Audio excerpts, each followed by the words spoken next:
أعوذ بالله من الشيطان الرجيم. بسم الله الرحمن الرحيم.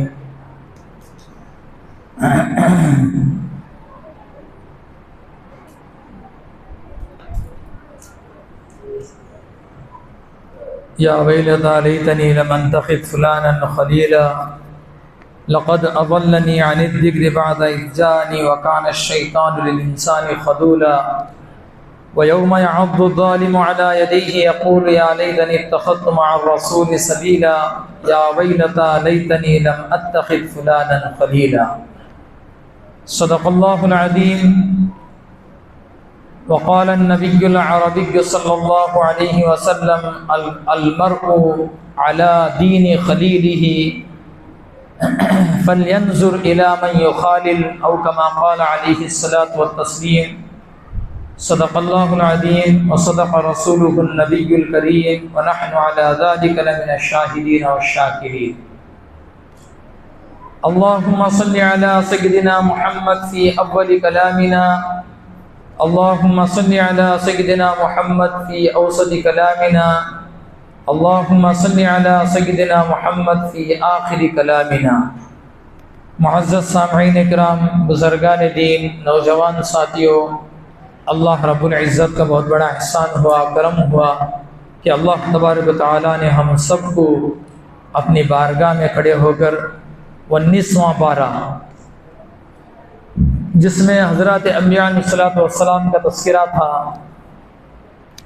جس میں حضرت سلیمان علیہ السلام کا تذکرہ آیا، حضرت داؤد علیہ السلام کا تذکرہ آیا، حضرت ہود علیہ السلام کا تذکرہ آیا، حضرت صالح علیہ السلام کا تذکرہ آیا، حضرت ابراہیم کا، حضرت موسیٰ کا، اور اسی طرح حضرت شعیب علیہ السلام کا، اور حضرت لوط علیہ السلام کا، حضرت نوح علیہ السلام کا، ترتیب سے ان تمام انبیاء کا تذکرہ.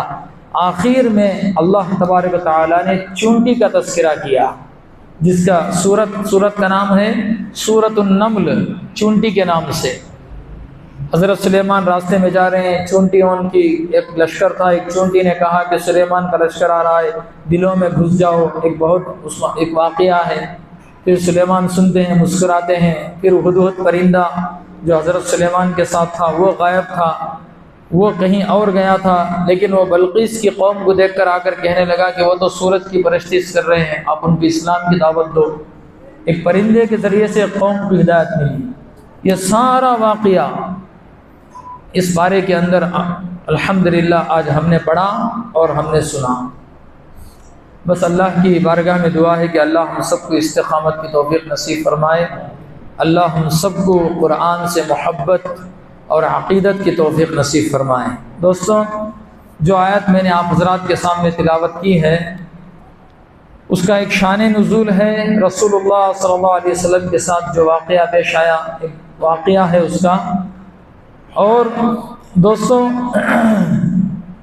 اللہ تبارک و تعالیٰ نے قیامت تک آنے والی امت کو سمجھانے کے لیے قیامت کی مثال دی کہ یہ آدمی جو رسول اللہ صلی اللہ علیہ وسلم کی جس نے گستاخی کی تھی اپنے دوست کی خاطر، قیامت کے دن اپنی انگلیوں کو زبان سے اور اپنے دانتوں سے افسوس کے مارے کترتا ہوا کھڑے ہوگا. جیسے ہم کسی وجہ سے انگلیوں کو کتر لیتے ہیں کہ افسوس کے مارے ہاتھ سے کام چھوٹ گیا، بہت قریب آ کر جو ہے ہمارے سے کام نہیں ہو سکا، ہاتھ میں آیا منہ میں نہیں آیا، کچھ بولتے اس طرح. تو اس طرح اب کفے افسوس ملے گا، اپنی انگلیوں کو چبائے گا. کاش میں محمد رسول اللہ صلی اللہ علیہ وسلم کو اپنا دوست بنایا ہوتا، کاش میں اسلام کو فالو کیا ہوتا، کاش میں قرآن کو فالو کیا ہوتا. تو دوستو، یہ مثال کس کی ہے؟ بری دوستی کی. جو بھی دنیا کے اندر برے دوست کی سنگ کرتا ہے اور اس کے ساتھ دوستی کرتا ہے، کل قیامت کے دن وہ ایسے ہی پچھتائے گا. اسی لیے ہمارے آقا تاجدار مدحہ محمد عربی صلی اللہ علیہ وسلم نے ارشاد فرمایا، المرء علی دین خلیلہ، آدمی اپنے دوست کے مذہب پر رہتا ہے. کیا مطلب؟ اس کے اور اس کے خیالات دونوں کے ایک ہوتے ہیں. دوست کے ساتھ اس کا اٹھنا بیٹھنا ہے، دوست اگر شرابی ہے تو اس کے اثرات اس پر بھی منتقل ہوں گے، دوست اگر بدکار ہے تو اس کے تصورات خیالات اس پر بھی منتقل ہوں گے، دوست اگر چور ہیں تو چوری کے بہت سارے گر اور صلاحیتیں اس کے اندر بھی منتقل ہوں گی۔ بہرحال اللہ کے نبی صلی اللہ علیہ وسلم نے فرمایا کہ دوست کے اثرات بہت جلد دو اور ایک دوست کے اندر وہ منتقل ہو جاتے ہیں۔ یہ اللہ کا نظام ہے، یہ اللہ کا قانون ہے، اور دنیا میں اس چیز کو ہم دیکھ رہے ہیں۔ کتنے بہت سارے اچھے نوجوان تھے، گانجا مارنے والوں کے ساتھ بیٹھ کر وہ بھی گانجا مارنے لگے، سلیشن مارنے لگے، پتہ نہیں اور بہت ساری چیزیں، یعنی نشے کی چیزیں استعمال کرنے لگے صرف صحبت کی وجہ سے، دوستی کی وجہ سے۔ بری دوستی تباہ و برباد کر رہی زندگی۔ اللہ کے نبی صلی اللہ علیہ وسلم نے فرمایا آدمی اپنے دوست کے مذہب پر ہوتا ہے، لہٰذا آدمی اس بات کی کوشش کرے اور غور کرے کہ وہ کس کی دوستی کر رہا ہے دنیا کے اندر، کس کے ساتھ اس کا اٹھنا بیٹھنا ہے، کس کے ساتھ وہ سو رہا ہے، کس کے ساتھ وہ سفر کر رہا ہے۔ دوستو، خاص کر ماں باپ کو اس کی سخت ضرورت ہے کہ وہ اپنے بچوں کی نگرانی کرے کہ وہ رات میں کیا کر رہا ہے۔ عشاء کے بعد کوئی مطلب نہیں ہے باہر جانے کا، ماں باپ کی غلطی ہے۔ 9 بجے، 9:30 بجے، 10 بجے، 11:30 بجے تک کٹوں پر بیٹھ کر باتیں کرنے کی کیا ضرورت ہے؟ اور ماں باپ خاموش رہتے ہیں، بچوں کے پاس موبائل ہے، دوست ہے، سب آپس میں بیٹھے ہوئے ہیں، 12 بجے تک سب آپس میں موبائل میں بیٹھیں گے، نشے کی چیزیں استعمال کریں گے، گانجا استعمال کریں گے، 12 ساڑھے 12 کے بعد جائیں گے اور گھوڑے بیچ کر سو جائیں گے 9 تک۔ یہ سب کیا ہے؟ یہ بری صحبت کا اثر ہے۔ ہمارے آقا محمد رسول اللہ صلی اللہ علیہ وسلم نے ایک بہترین مثال سے امت کو سمجھایا۔ مثال کیا ہے؟ فرمایا مثل الجلیس الصالح والسوء كحامل المسك ونافخ الكير او كما قال علیہ الصلاۃ والتسلیم۔ اللہ کے نبی صلی اللہ علیہ وسلم نے فرمایا بہترین دوست کی مثال ایسی ہے جیسے یہ مشک بیچنے والا ہوتا ہے۔ آج سمجھیں آپ مشک کہاں ہے؟ عطر بیچنے والا۔ عطر بیچنے والے کے پاس آپ جا کر بیٹھو گے، یا تو آپ عطر خریدو گے یا نہیں تو وہ آپ کو عطر ہدیے میں دے گا، فائدہ ہی فائدہ ہے۔ اگر وہ ہدیے میں نہیں دیا، آپ نہیں خریدے، تب بھی اس کے پاس بیٹھ کر عطر کی خوشبو تو سونگھ رہے ہیں، کم سے کم خوشبو تو ہمارے ناک کے اندر سے طبیعت میں داخل ہو رہی ہے، فائدہ تو اٹھا رہے ہیں۔ عطر کا فائدہ کیا ہے؟ سونگھنا، اور بغیر پیسے دیے کہ ہم سونگھ رہے ہیں اس کے بازو میں بیٹھ کر۔ یہ بہترین دوست کی مثال ہے۔ اچھے دوست کے ساتھ رہو گے فائدہ ہوگا، ذہن پاک ہوگا، تصورات اچھے ہوں گے، خیالات اچھے ہوں گے، نیکی کی طرف آؤ گے۔ برے دوست کی مثال کیا ہے؟ ہمارے آقا محمد رسول اللہ صلی اللہ علیہ وسلم نے فرمایا کہ جیسے آگ کی بھٹی والا، آگ کی بھٹی آپ جانتے ہیں، لوہے کو نرم کرنے کی بھٹی جو ہوتی ہے، آپ اس کے پاس جا کر بیٹھو گے، اللہ کے نبی صلی اللہ علیہ وسلم نے فرمایا یا تو وہ تمہارے کپڑوں کو جلائے گا، آخری درجے میں اس کی بھٹی کی بدبو تمہارے جسم میں جائے گی۔ فائدہ کیا ہے؟ نقصان ہی نقصان ہے۔ یہ برے دوست کی مثال ہے۔ برے دوست کے ساتھ بیٹھو گے، اب اس کے اندر کا پورا آپ کے اندر منتقل کرے گا، خود بخود آ جائے گا وہ۔ جیسے کرونا وائرس میں سمجھنا ہے لوگوں کو کہ وائرس کیا وہ چہرے پر کیا ڈالتے تھے لوگ؟ ماسک ڈالتے تھے، سینیٹائزر کا استعمال کرتے تھے، ہاتھوں میں کچھ ڈالتے تھے، وہ ہیلمٹ ڈال کر باہر نکلتے تھے۔ کیوں؟ وائرس۔ تو برائیاں بھی اسی طرح جو ہے منتقل ہوتی ہیں، اسے آج سمجھنا بہت آسان ہے۔ تو دوستوں، حضرت شیخ سعدی رحمۃ اللہ علیہ فرماتے ہیں کہ نوح علیہ السلام کے بیٹے کا کیا قصور تھا؟ پیغمبر کا بیٹا تھا، بروں کے ساتھ بیٹھتا تھا، پیغمبر کا بیٹا بری صحبت کی وجہ سے کافر ہو گیا۔ پیغمبر کا بیٹا، اب ہماری تمہاری کیا بات ہے؟ اللہ اکبر، سمجھنے کی بات ہے، ڈرنے کی بات ہے۔ اپنے بچوں کی نگرانی کریں، جیسے ہی ہمارے بچے 12 سال کے 13 سال کے ہوتے ہیں فوراً ہم ان کی نگرانی کریں کہ کس کے ساتھ اٹھ رہا ہے، کس کے ساتھ بیٹھ رہا ہے، یہ کیا کر رہا ہے، نگرانی کریں۔ 18 سال 19 سال 20 سال گزرنے تک اس کی نگرانی کریں۔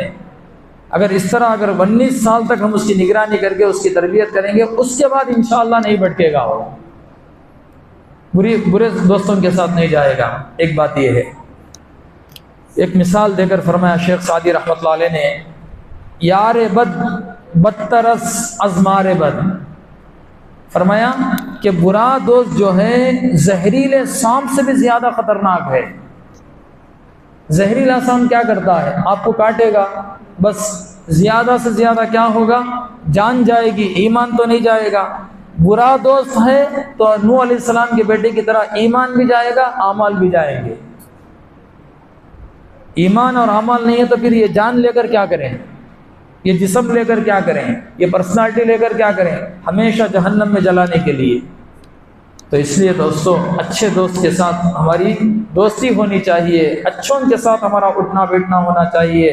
ہمارے آقا محمد رسول اللہ صلی اللہ علیہ وسلم سے کسی نے پوچھا، ای الجلیس افضل، یا رسول اللہ بہترین دوست کون ہے؟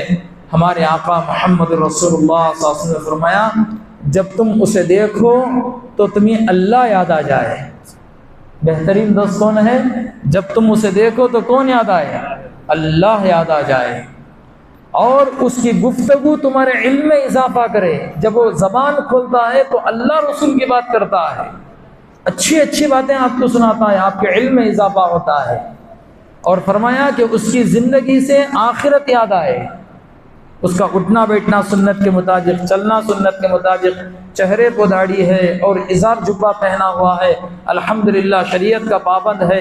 ایسے دوست سے دوستی کرنا چاہیے۔ میرے دوستو، شان نزول بول کر اپنی بات کو ختم کرتا ہوں۔ ہمارے آقا محمد رسول اللہ صلی اللہ علیہ وسلم کے زمانے میں ایک شخص تھا جس کا نام تھا عقبہ ابن ابی معیط۔ اس کا نام تھا، مالدار تھا، تاجر تھا، بہت بڑا، رئیسوں میں تھا۔ اور جب ملک شام سے واپس آتا، جب بھی سفر کر کے آتا، تجارت میں فائدہ اٹھا کر بہت سارا فائدہ ہوتا، تجارت میں اللہ نے برکت رکھی ہے، تو جب واپس آتا مکہ المکرمہ تو سب سے پہلے مکے والوں کی دعوت کرتا تھا، سب کی نہیں، بڑے بڑے لوگوں کی، رؤساء کی، مشرکین کے بڑے بڑے جتنے رؤساء ہیں۔ ایک مرتبہ اس نے دعوت کی، دسترخوان بچھا ہوا تھا، سامنے بکریاں اور اسی طرح اونٹ، بھنا ہوا گوشت وغیرہ سب تھا۔ اللہ کے نبی صلی اللہ علیہ وسلم کو بھی اس نے دعوت دی تھی۔ اللہ کے نبی صلی اللہ علیہ وسلم تشریف لائے، سب بیٹھ کر کھا رہے ہیں، پیغمبر خاموش بیٹھے ہوئے ہیں۔ اس نے پوچھا، یا ابن اخی، اے بھتیجے، تم کیوں خاموش بیٹھے ہو؟ تم بھی کھاؤ۔ ہمارے آقا محمد رسول اللہ صلی اللہ علیہ وسلم سے فرمایا، اللہ کے نبی نے فرمایا، دیکھو کھاؤں گا لیکن اس سے پہلے میری ایک شرط ہے۔ کیا ہے؟ جب تک تم میری اور اللہ کے ایک ہونے کی گواہی نہیں دیتے، تب تک میں ایک لقمے کو ہاتھ نہیں لگاؤں گا۔ ایمان لاؤ، میں کھاؤں گا۔ اتنا اچھا نیک کام کر رہے ہو اور ایمان کے بغیر کر رہے ہو تو کتنا بڑا نقصان ہے۔ اللہ کے نبی نے اسے دعوت دی ایمان کی، تو اس نے دیکھا کہ ماحول ایسا ہے کہ پیغمبر میرے گھر مہمان آیا ہوا ہے، تو پھر وہ بغیر کھائے کہ جائے تو یہ اچھی بات نہیں ہے۔ عرب کی گھٹی میں یہ ہے، ان کے اندر مہمان نوازی ہے۔ الحمدللہ دوستو، آپ یقین مانو، جب ہم حج کو گئے تھے تو حرم میں 3 نمازیں ان کی ذمہ داری، مغرب عصر 2 نمازیں، معاف کرنا، مغرب اور عصر ان کی ذمہ داری ہے۔ ہبڑی کے حکیم صاحب ساتھ میں تھے، تو ان کا بھتیجا کار لے کر ہمارے ہوٹل کے پاس آیا، ہمارے سے کوئی تعلق نہیں لیکن ہبلی کے حکیم صاحب سے تعلق تھا، تو وہ باہر آئے، مجھے کہا کہ آؤ مولوی ذاکر ساتھ میں جائیں گے، ہم دونوں ساتھ میں گئے۔ دوستو، آپ یقین مانو، امام حرم ہماری خدمت کر رہا ہے، عصر مغرب کی ذمہ داری ان کی، بہت بڑے امام، اللہ اکبر۔ وہ ان سے بات ہوئی، وہ مدرسے میں آپ کیا پڑھے مجھے پوچھے، میں بولے 8 سال مدرسے میں پڑھایا، یہ کتابیں پڑھایا۔ ایک کتاب مقامات حریری، وہ سن کر کھڑے ہو کر گلے لگا لیے، وہ بہت مشکل کتاب ہے، مقامات حریری۔ تو اٹھ کر گلے لگا لیے کہ مولانا انتا درستہ مقامات حریری، پھر اس کے بعد دال ڈال کر کھلا رہے ہیں، میٹھا، وہ مرغی اور اونٹ کا گوشت وغیرہ، اتنی مہمان نوازی، ان کی گٹی میں مہمان نوازی ہے۔ بہرحال تو اس نے کیا کیا کہ کلمہ پڑھ لیا، عقبہ ابن ابی معیط کلمہ پڑھ لیا۔ کلمہ پڑھنے کے بعد اللہ کے نبی صلی اللہ علیہ وسلم واپس تشریف لائے۔ اب پورے مکے میں چرچا ہو گیا کہ اسلام لایا، اپنے بتوں کو چھوڑ دیا، اپنے باپ دادا کے دین کو چھوڑ دیا۔ اب جو نبی کا ایک دشمن تھا ابی بن خلف، وہ اس کا پکا دوست تھا، اس نے اس کو بلایا، کہا کہ میں تجھ سے بات نہیں کرتا، میں تجھ سے ناراض ہوں، میرا تیرا تعلق ختم، تو کیسے اسلام قبول کر لیا، کیسے تو محمد کا غلام بن گیا۔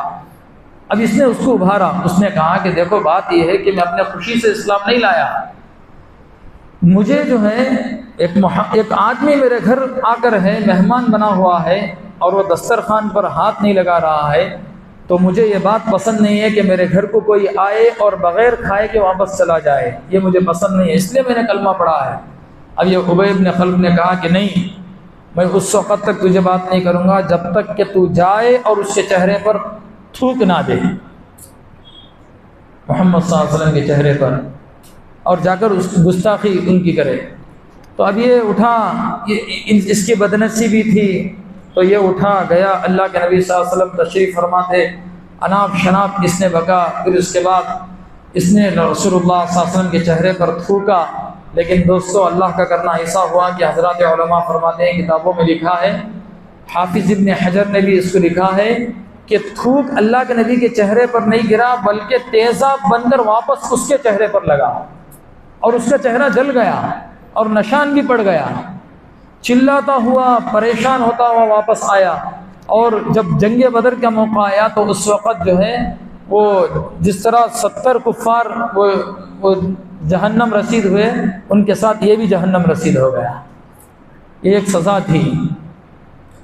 اب وہ جو اس کا دوست تھا ابی ابن خلف، جنگ احد میں ہمارے آقا محمد رسول اللہ صلی اللہ علیہ وسلم کے سامنے آیا، آپ نے ایک برچہ مارا، بیل کی طرح آواز کرتے ہوئے چیختا ہوا، وہ بھی اسی حالت میں انتقال ہو گیا، دونوں جہنم چلے گئے۔ اور کل قیامت کے دن ان کی حالت کیا ہوتی ہے، اللہ تبارک و تعالیٰ فرماتے ہیں وَيَوْمَ يَعُضُّ الظَّالِمُ عَلَىٰ يَدَيْهِ يَقُولُ يَا لَيْتَنِي اتَّخَذْتُ مَعَ الرَّسُولِ سَبِيلًا۔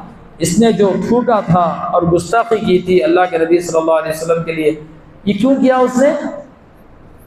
اپنے دوست کی وجہ سے، اپنے دوست کو خوش کرنے کے لیے اللہ کو اور پیغمبر کو ناراض کیا۔ اللہ کہتے ہیں کل یہ قیامت کے دن کھڑے ہو کر اپنی انگلیوں کو کترے گا جہنم کا عذاب کو دیکھ کر، کاش میں پیغمبر کو اپنا دوست بنایا ہوتا، کاش میں اسلام کو اپنایا ہوتا، کاش میں قرآن کو اپنایا ہوتا، فلاں کو میں دوست نہ بنایا ہوتا۔ کتنی بڑی حسرت ہے، کتنا بڑا افسوس کا مقام ہے، یہ افسوس کرتا رہے گا، لیکن اس کا افسوس کرنا وہاں پر کچھ بھی کام نہیں آئے گا۔